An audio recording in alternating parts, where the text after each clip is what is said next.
ವೀಕ್ಷಕರೇ, ಇವತ್ತು ನಮ್ಮ ಹವಾಮಾನ ತಜ್ಞರಾದ CS ಪಾಟೀಲ್ ಅವರು ಮಾತಾಡ್ತಾ ಇದ್ವಿ. ಸೆಕೆ ಹೆಚ್ಚಾಗ್ತದೆ, ಹಾಗೆ ಮಳೆ ಕೂಡ ಬರುತ್ತೆ 19ನೇ ತಾರೀಕುವರೆಗೂ ಅಂತ ಹೇಳಲಾಗ್ತದೆ. ಸೊ ಈ ವಿಪರೀತ ಹವಾಮಾನ ಬದಲಾವಣೆ ಏನ್ ಕಾರಣ ಏನಂತ ಹೇಳಿ ಅವ್ರನ್ನೇ ಮಾತಾಡ್ಸೋಣ. ನಮಸ್ಕಾರ ಸರ್. ನಮಸ್ಕಾರ ರೀ. ಸರ್, ಅತಿಯಾದ ಬಿಸಿ ಮತ್ತು ಅತಿಯಾದ ಒಂದು ಮಳೆ ಕೂಡ ಆಗುತ್ತೆ ಅಂತ ಕೇಳ್ಪಡ್ತಾ ಇದೀವಿ. ಇದು ಹೇಗೆ ಸರ್ ಇದು? ಅತಿ ಏನು ಮಳೆ ಆಗಲ್ಲ, ಆದ್ರೆ ಬಿಸಿಲು ಜಾಸ್ತಿ ಇರ್ತೈತಿ. ಈ ಬಿಸಿಲು ಜಾಸ್ತಿ ಆಗಿರೋದ್ರಿಂದ ಎಲ್ಲೋ ಒಂದ್ ಕಡೆ ಹಗುರವಾಗಿ ಮಳೆ ಬರಬಹುದು. ಉತ್ತರ ಒಳನಾಡು ಹಾಗೂ ಮಹಾರಾಷ್ಟ್ರ ಹತ್ರ ಒಂದು ಸ್ಟ್ರಾಂಗ್ ಆಂಟಿ ಸರ್ಕ್ಯುಲೇಷನ್ ಐತಿ. ಈ ಸ್ಟ್ರಾಂಗ್ ಆಂಟಿ ಸರ್ಕ್ಯುಲೇಷನ್ ನಿಂದ ಮೋಡಗಳ ಬೆಳೆಗಲ್ಲ, ಅಂದ್ರೆ ಇಡೀ ದಿವಸ ನಮ್ಗೆ ಬಿಸಿಲು ಬೀಳೋದ್ರಿಂದ ಉತ್ತರ ಒಳನಾಡಿನ ಜಿಲ್ಲೆಗಳಲ್ಲಿ ಉಷ್ಣಾಂಶ ಗಣನೀಯವಾಗಿ ಏರಿಕೆ ಆಗಿದೆ.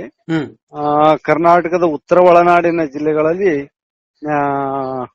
ಗರಿಷ್ಠ ಉಷ್ಣಾಂಶ ಸುಮಾರು 40ರಿಂದ 42 ಡಿಗ್ರಿ ಸೆಲ್ಸಿಯಸ್ ಉಷ್ಣಾಂಶ ಏರಿಕೆ ಆಗೈತೆ. ಮತ್ತು 42 ಕಲಬುರಗಿ ಅಲ್ಲೆಲ್ಲ ಮುಂದಿನ ದಿನಗಳಲ್ಲಿ 42ರಿಂದ 44 ಡಿಗ್ರಿ ಸೆಲ್ಸಿಯಸ್ ಹೋಗುವ ಸಾಧ್ಯತೆಗಳದಾವು. ಮತ್ತು ಬೀದರ್, ಕಲಬುರಗಿ, ಯಾದಗಿರಿ, ರಾಯಚೂರು, ವಿಜಯಪುರ, ಬಾಗಲಕೋಟೆ, ಕೊಪ್ಪಳ ಈ ಜಿಲ್ಲೆಗಳಿಗೆ ಮುಂದಿನ 5 ದಿನಗಳವರೆಗೆ ಉಷ್ಣ ಅಲೆಗಳು ಅಂದ್ರೆ ಹೀಟ್ ವೇವ್ ಕಂಡೀಷನ್ಸ್ ವಾರ್ನಿಂಗ್ ಕೂಡ ಕೊಡಲಾಗಿದೆ.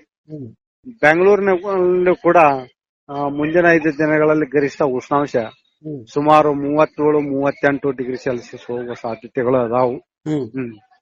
ಅಂದ್ರೆ ಈಗ ಬಿಸಿ ಗಾಳಿ ಬರುತ್ತೆ, ಮತ್ತೆ ಗುಡುಗು ಸಹಿತ ಮಳೆ ಆಗುತ್ತೆ ಅಂತ ಕೂಡ IMD ಹೇಳ್ತದೆ. ಅದು ತಾವೇ ಏನ್ ಹೇಳ್ತಾರೆ ಸರ್? ಅಂದ್ರ ಜಾಸ್ತಿ ಒಮ್ಮೆ ಬಿಸಿಲಾದಾಗ ಲೋಕಲೈಸ್ಡ್ ಕ್ಲೌಡ್ಸ್ ಅಂದ್ರ 10ರಿಂದ 20 ಕಿಲೋಮೀಟರ್ ಉದ್ದಾಳತೆಯಲ್ಲಿ ಹಗುರವಾಗಿ ಗುಡುಗು ಮಿಂಚು ಸಮೇತವಾಗಿ ಮಳೆ ಆಗಬಹುದು. ಇದು ಉತ್ತರ ಒಳನಾಡು, ಕರಾವಳಿ ಹಾಗೂ ದಕ್ಷಿಣ ಒಳನಾಡಿನ ಕೆಲವೇ ಕೆಲವು ಕಡೆ ಮಾತ್ರ 25%ಕ್ಕಿಂತ ಕಡಿಮೆ ಪ್ರದೇಶದಲ್ಲಿ ಮಳೆ ಆಗುವಂತದ್ದು. ಇದು ಈಗ ಇದೇನು ಅತಿಯಾದ ಮಳೆ ಆಗಲ್ಲ ಇದರಿಂದ. ಇನ್ನು ಯೆಲ್ಲೋ ಅಲರ್ಟ್ ಕೂಡ ಹೇಳಿದ್ದಾರೆ ಸರ್, ಇದು ತಾವೇಗೆ ಹೇಳಿ ನೋಡ್ತೀರಂತ? ಯೆಲ್ಲೋ ಅಲರ್ಟ್ ಯೆಲ್ಲೋ ಅಲರ್ಟ್ ಅಂದ್ರ ನಾವು ಉಷ್ಣ ಅಲೆಗಳಿಗೆ ಯೆಲ್ಲೋ ಅಲರ್ಟ್ ಕೊಟ್ಟಿವಿ ಹೊರತು ಮಳೆಗೆ ಯೆಲ್ಲೋ ಅಲರ್ಟ್ ಕೊಟ್ಟಿಲ್ಲ. ಉಷ್ಣ ಅಲೆಗಳಿಗೆ ಯೆಲ್ಲೋ ಅಲರ್ಟ್ ಅಂದ್ಗಳನ್ನ ಬರೀ ಮಳೆ ಬರಲ್ಲ, ಬಿಸಿಲುನು ಬರ್ತಾ ಮಳೆನೂ ಬರ್ತಂದ್ರೆ ಏಕಾಲಕ್ಕೆ ಆಗಲ್ರಿ. ಇದು ಎಲ್ಲೋ ಒಂದ್ ಕಡೆ ಅತಿ ಬಿಸಿಲು ಆದಾಗ ಏನಾಗತ್ತ ಅಂದ್ರ ಭೂಮಿ ಕಾದು ಗಾಳಿ ಮೇಲೆ ಇರುತ್ತ, ಹಗುರವಾಗಿ ಆಗತ್ತ ಕಾದುಗಳನ್ನ ಮೇಲೆ ಏರಿದಾಗ ಅಲ್ಲಲ್ಲಿ ಎಲ್ಲೋ ಒಂದ್ ಸ್ವಲ್ಪ ಮೋಡ ವರ್ಟಿಕಲ್ ಕ್ಲೌಡ್ಸ್ ಅಂತ ಹೇಳ್ತೀವಿ ನಾವು, ಅಂದ್ರೆ ಕ್ಯುಮ್ಲೋ ನಿಂಬಸ್ ಕ್ಲೌಡ್ಸ್, ಅದ್ರಲ್ಲಿಂದ ಎಲ್ಲೋ ಒಂದ್ ಕಡೆ ಸ್ವಲ್ಪ ಮಳೆ ಬರಬಹುದು. ಸರ್, ಈ ಏಪ್ರಿಲ್ ತಿಂಗಳು, ಮೇ ತಿಂಗಳು, ಮುಂದಿನ ಜೂನ್ ವರೆಗೆ ಹವಾಮಾನ ಮುನ್ಸೂಚನೆ ಏನಿದೆ ಸರ್? ತಾವೇನು ಏನು ಹೇಳಕ್ಕೆ ಇಷ್ಟಪಡ್ತೀರಾ? ಏಪ್ರಿಲ್ ಮೇ ತಿಂಗಳಲ್ಲಿ ಉತ್ತರ ಒಳನಾಡಿನ ಜಿಲ್ಲೆಗಳಲ್ಲಿ ಗರಿಷ್ಠ ಉಷ್ಣಾಂಶ 40ರಿಂದ 42 ಡಿಗ್ರಿ ಸೆಲ್ಸಿಯಸ್. ಕರ್ನಾಟಕದ ದಕ್ಷಿಣ ಒಳನಾಡಿನ ಜಿಲ್ಲೆಗಳಲ್ಲಿ ಗರಿಷ್ಠ ಉಷ್ಣಾಂಶ ಸುಮಾರು 37ರಿಂದ 39 ಡಿಗ್ರಿ ಸೆಲ್ಸಿಯಸ್. ಕರಾವಳಿ ಜಿಲ್ಲೆಗಳಲ್ಲಿ 36-37 ಡಿಗ್ರಿ ಸೆಲ್ಸಿಯಸ್. ಮತ್ತು ಕರ್ನಾಟಕದ ಉತ್ತರ ಒಳನಾಡಿನ ಜಿಲ್ಲೆಗಳಲ್ಲಿ ರಾತ್ರಿ ವೇಳೆಯಲ್ಲಿ ಕನಿಷ್ಠ ಉಷ್ಣಾಂಶ ಸುಮಾರು 26ರಿಂದ 28 ಡಿಗ್ರಿ ಸೆಲ್ಸಿಯಸ್. ದಕ್ಷಿಣ ಒಳನಾಡಿನ ಜಿಲ್ಲೆಗಳಲ್ಲಿ 24ರಿಂದ 26 ಡಿಗ್ರಿ ಸೆಲ್ಸಿಯಸ್. ಮತ್ತು ಕರಾವಳಿ ಜಿಲ್ಲೆಗಳಲ್ಲಿ ಕೂಡ 25ರಿಂದ 26 ಡಿಗ್ರಿ ಸೆಲ್ಸಿಯಸ್ ಕನಿಷ್ಠ ಉಷ್ಣಾಂಶ ರಾತ್ರಿ ವೇಳೆಯಲ್ಲಿ ಇರ್ತೈತಿ. ಅಂದ್ರ ಹಗಲು ಹೊತ್ತು ಮತ್ತು ರಾತ್ರಿ ಹೊತ್ತಿನಲ್ಲಿ ಜಾಸ್ತಿ ಉಷ್ಣಾಂಶ ಏರಿಕೆ ಆಗಿರೋದ್ರಿಂದ ನಮ್ಗೆ ಸೆಕೆಯ ಅನುಭವ ಆಗುತ್ತೆ. ಅಂದ್ರೆ ಈಗ ನಮ್ಗೆ ಪೂರ್ವ ಮುಂಗಾರು ಯಾವಾಗ ಬರ್ಬೋದು ಸರ್? ಇದೇ ಪೂರ್ವ ಮುಂಗಾರು ಅಂತ, ಅಂದ್ರೆ ಇದಕ್ಕ ಪೂರ್ವ ಮುಂಗಾರು ಅಂತ ಕರಿತೀವಿ ನಾವು.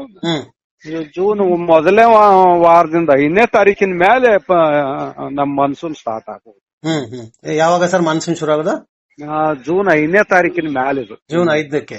ಅಂದ್ರೆ ಮೇ ತಿಂಗಳಲ್ಲಿ ಸ್ವಲ್ಪ ಮಳೆ ಮೇ ತಿಂಗಳಲ್ಲಿ ಮಳೆ ಆಗ್ಬೋದು. ಮೇ ಯಾಕ್ರಿ, ಏಪ್ರಿಲ್ನಾಗ ಕೆಲವೊಂದ್ ಕಡೆ ಮಳೆ ಆಗೈತಿ. ಈಗ ನಿನ್ನೆನು ಎಷ್ಟೋ ಕೆಲವೊಂದ್ ಕಡೆ ಮಳೆ ಆಗೈತಿ. ಈಗ ಈ ಕಡೆ ಚಿಕ್ಕಮಂಗ್ಳೂರು, ಮಲೆನಾಡು ಮತ್ತೆ ಕಾಫಿ ಬೆಳೆಗಳಿಗೆ ಮಳೆ ಎಕ್ಸ್ಪೆಕ್ಟ್ ಮಾಡ್ತಾ ಇದ್ರು. ಆತರ ಆಗುತ್ತಾ ಸರ್? ಏನೋ ಸಾಧ್ಯ ಇದೆಯಾ? ಮಳೆ ಆಗತ್ರಿ, ಅಷ್ಟೊಂದು ನಿರೀಕ್ಷಿತ ರೀತಿಯಲ್ಲಿ ಆಗಲ್ಲ. ಅಷ್ಟೊಂದ್ ಮಳೆ ಆಗಲ್ಲ. ಹೇಗಿದೆ ಸರ್ ಮಾನ್ಸೂನ್ ಈ ವರ್ಷದ ಮಾನ್ಸೂನ್? ಮನ್ಸೂನ್ ಸ್ವಲ್ಪ ಮಳೆ ಕಡಿಮೆ ಆಗೋ ಸಾಧ್ಯತೆ ಐತ್ರಿ. ಇದು ಎಲ್ನಿನೋ ಎಫೆಕ್ಟ್ ಏನೋ ಆಗುತ್ತೆ ಅಂತ ಹೇಳ್ತಾರೆ. ಎಲ್ಲಿನೋ ಇಫೆಕ್ಟ್ ಲಿಂದ ಮಳೆ ಪ್ರಮಾಣ ಕಡಿಮೆ ಆಗೋ ಸಾಧ್ಯತೆಗಳು ಅದಾವ.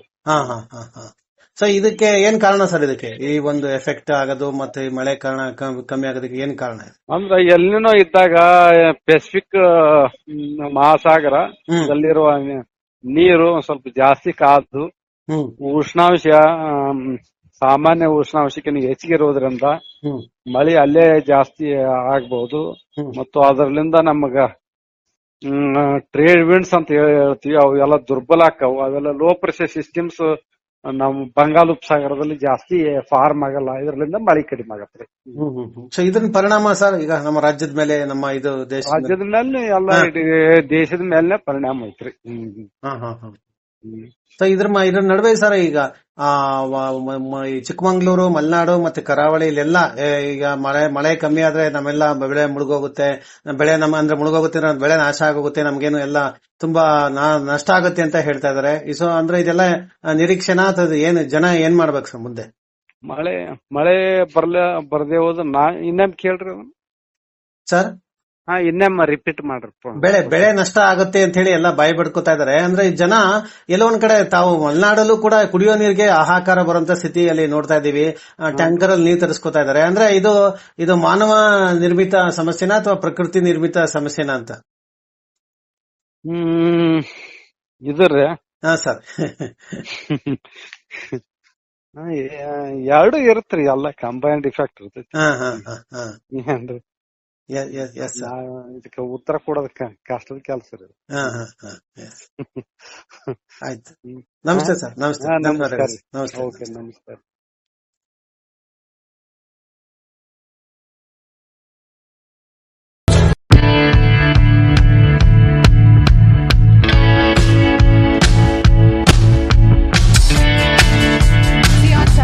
ನೋಡ್ತಾ ಇರಿ, ಸಬ್ಸ್ಕ್ರೈಬ್ ಆಗಿ, ಲೈಕ್ ಮಾಡಿ, ಶೇರ್ ಮಾಡಿ. ಮುಕ್ತ ಪತ್ರಿಕೋದ್ಯಮವನ್ನು ಬೆಂಬಲಿಸಿ.